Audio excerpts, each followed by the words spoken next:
Society में मानो एक नॉर्म बन गया है, हर जेई एस्पिरेंट की मैथ्स वीक है। और ये वीडियो तुम्हारी लास्ट वीडियो होने वाली है मैथमेटिक्स के लिए।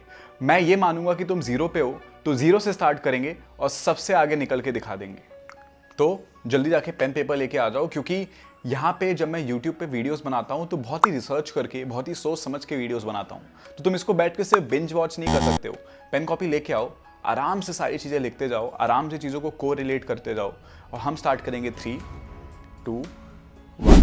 So yes, hey all, I am Shreyash Gupta, a pre-final year student at IIT Bombay, and मैं एक्सपेक्ट करूंगा अभी के लिए, इस वीडियो के लिए, कि तुम मैथ्स पे जीरो पे हो। शायद तुम जीरो पे ना हो, तुम्हारी मैथ्स थोड़ी बहुत स्ट्रांग हो, तुमको कुछ चैप्टर्स आते हो, बट मैं ऐसे अज्यूम करूंगा कि तुम्हारी ट्रिग्नोमेट्री भी वीक है। बाय द वे, ऐसा होना नहीं चाहिए कि तुम जीरो पे हो अभी, वो भी इतने लेट होने के बाद, बट एनीवेज चलो स्टार्ट करते हैं। तो 4 इंपॉर्टेंट पॉइंट जो तुमको स्टेप बाय स्टेप फॉलो करना है, जिसके बाद तुम मैथ्स को जेन्युइनली लव करने लगोगे और तुम मैथ्स को प्रैक्टिस करने में तुमको मजा आएगा, क्वेश्चंस को अप्रोच करना अपने आप आ जाएगा। इन चारों पॉइंट्स में सबसे इंपॉर्टेंट पॉइंट नंबर 4 है, क्योंकि पहले 3 पॉइंट्स तुम कहीं ना कहीं थोड़ा बहुत सुने हुए होते हो बट तुमको अप्लाई करना नहीं आता है। जो 4th पॉइंट है वो तुमको अंदर से पता है बट स्टिल तुम उसको अप्लाई नहीं कर पाते हो। तो ये चारों पॉइंट कैसे यूज करना है, कैसे अप्लाई करना है प्रैक्टिकलिटी के साथ, सब कुछ इस एक वीडियो में ही हम कवर करेंगे, ताकि इस एक वीडियो से ही हमारी मैथ्स मास्टर हो जाए। Step number 1, commitment.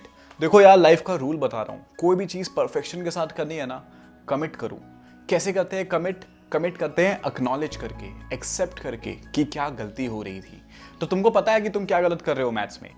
क्या तुम प्रैक्टिस नहीं कर रहे हो, क्या तुम बहुत आलस कर रहे हो, क्या तुम्हारे पास ढंग का टीचर नहीं है, क्या तुम्हारे पास बहुत सारे रिसोर्सेस और तुमको पता नहीं चल रहा है एग्जैक्टली करना क्या है वो इशू। उसको एक्सेप्ट करो।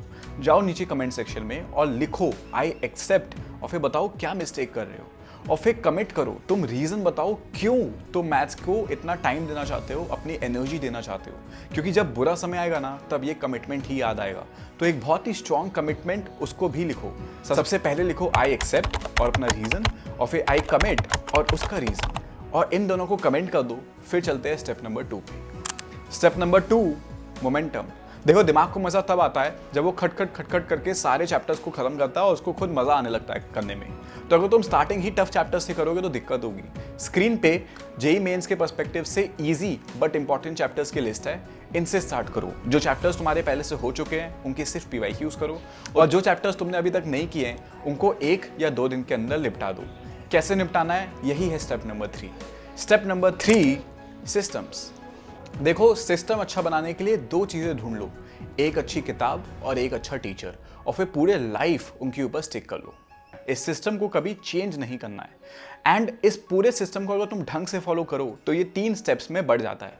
स्टेप नंबर 1, उस टीचर से थ्योरी को मास्टर कर लो। स्टेप नंबर 2, उस टीचर को ऑब्जर्व करो कि वो क्वेश्चंस को अप्रोच कैसे करता है। अप्रोच करना सीखो, अलग अलग मॉडल्स को प्रैक्टिस करना सीखो। और स्टेप नंबर 3, खुद बैटल ग्राउंड में उतरो और बहुत सारे क्वेश्चंस को प्रैक्टिस करो। इसको मैं कैसे करता था, ध्यान से सुनो, ध्यान से लिखो। मुझे थ्योरी पे ज़्यादा टाइम नहीं देना था, क्योंकि मुझे सारे कंसेप्ट्स को समझना था, सारे फॉर्मूलाज को समझना था और कुछ एग्जाम्पल क्वेश्चंस करने थे। इसलिए मैं वन शॉट्स को बहुत प्रीफर करता था।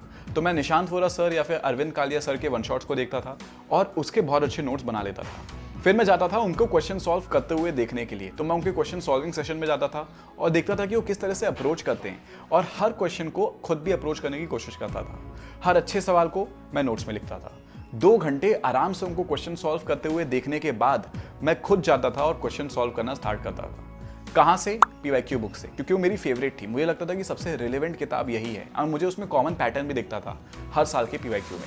तो पिछले 5 साल के जेई मेंस और पिछले 10 साल के जेई एडवांस को मैं ढंग से प्रैक्टिस करता था। बहुत सारे क्वेश्चन नहीं होते थे, बट कोई दिक्कत नहीं है, अभी नहीं हो रहा है ना, फाइनल एग्जाम में होना चाहिए। तो जो क्वेश्चन मुझसे नहीं होते थे उनको मैं नोट्स में लिख लेता था। तो इससे मेरे नोट्स बहुत ही एनरिच हो जाते थे। सारे टाइप के मॉडल्स जो अच्छे हैं, जो पॉपुलर हैं, जो पीवाईक्यू में हैं, वो मेरे नोट्स में अब आ चुके हैं, और मेरा काम है इनको बस ढंग से रिवाइज करना पूरे साल, ताकि जेई मेंस में इससे रिलेटेड कोई सवाल आए तो मैं उसको कर पाऊँ। एंड इन तीनों स्टेप्स को फॉलो करने में टाइम भी बहुत कम लगता था। लगभग 1 दिन या 1.5 दिन के अंदर एक नॉर्मल चैप्टर खत्म हो जाता था। बहुत इंपॉर्टेंट पार्ट था ये, चाहो तो रिवाइंड करके वापस देख लो, इसको लिख लो। तुम में से बहुत लोग इसको पहले से अप्लाई कर रहे हो, जो जेई सोसाइटी के पहले से पार्ट है, बट जो लोग नए हो एक बार जरूर अप्लाई करके देखो और बताना कैसा लगा। And step number 4, the important of them all is consistency. बेटे, लाइफ में कुछ भी करना है, अगर कंसिस्टेंट नहीं हो तो कुछ नहीं कर पाओगे। फिर चाहे AIR-1 आके भी अपना सिस्टम ऐसे बता देना तुमको, तुम 2 दिन बाद उसको छोड़ ही दोगे, क्योंकि कंसिस्टेंट रहना is the biggest part of the game.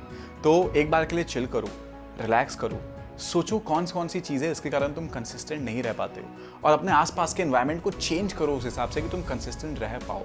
और इसका आंसर तुमको खुद पता है, तुम्हारे मन में आ रहा है। एंड ऑल्सो जेई सोसाइटी की व्हाट्सएप कम्युनिटी बनाई ही इसलिए गई है, इसको फ्री ही इसलिए रखा गया है, ताकि तुम जो डिजर्व करते हो, जिस कंसिस्टेंसी को, जिन रिसोर्सेज को, उन सबको तुम एक साथ पा पाओ। बहुत सारी चीज़ें जिसको तुम यूट्यूब पे सर्च करते हो बट वो मिलती नहीं है, वो सारी चीज़ इस व्हाट्सएप कम्युनिटी में है, जिसकी लिंक नीचे पिन कमेंट में है, उसको ज्वाइन कर लेना। एंड मेरे तरफ से ऑडियो नोट्स, मेरे बहुत सारे रिसोर्सेज, मेरे नोट्स, सारी चीज़ें उस पर आती रहती है फ्री में। तो अगर अभी तक मिस हो गया तो कोई बात नहीं, बट आज से मिस नहीं होना चाहिए, और तुम्हारे कंसिस्टेंसी भी आज से ब्रेक नहीं होनी चाहिए। जिस दिन कंसिस्टेंसी ब्रेक हो जाए उस दिन एक बार के लिए चिल करो, वापस रीस्टार्ट करो, एंड अपने आप को ये बात बोलो, हर टाइम बोलो, जब जब तुम्हारे लाइफ में दिक्कत हो रही है उस टाइम पे अपने आप को बोलो that I am the best.